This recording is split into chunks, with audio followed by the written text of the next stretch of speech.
नमस्कार दोस्तों, स्वागत करते हैं आप सभी को आपका यूट्यूब चैनल अंदाज भोजपुरी। जी हाँ दोस्तों, मेरा नाम है विशाल कुमार और आप सब देख रहे हैं आपका यूट्यूब चैनल अंदाज भोजपुरी। जी हाँ दोस्तों, बता दूं कि भोजपुरी का एक तूफान राज और वायरल गर्ल शिवानी सिंह जी का एक सॉन्ग आया था जो कि ऊपर चलेला मर्जी भगवान के, नीचे चलेला रंगदारी पासवान के, जो कि गाना काफ़ी हाई लेवल का था। उसी गाने पे काफ़ी बवाल का रील्स वीडियो जो कि आप सब पहले देखें, वो कैसा लगा है कमेंट बॉक्स आप लोग कमेंट कर दीजिएगा। जी हाँ दोस्तों, चले ऊपर भगवान के, नीचे पासवान के, जो कि वायरल गर्ल शिवानी सिंह और हमारे भोजपुरी गायक तूफान राज सॉन्ग को गाएं, जो कि इस गाने पे काफ़ी हाई लेवल का रील्स वीडियो जो कि आप सब पहले देखें, वो कैसा लगा है आप लोग कमेंट बॉक्स में आप लोग कमेंट करके जाइएगा।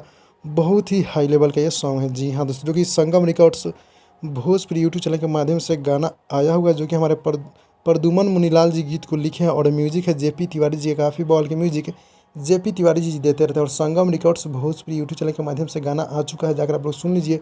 बहुत ही हाई लेवल का सॉन्ग है। इस गाने पर जो कि रील्स वीडियो देखे हैं, और रील्स वीडियो कैसा लगा आप लोग कमेंट बॉक्स में आप लोग कमेंट कर दीजिए।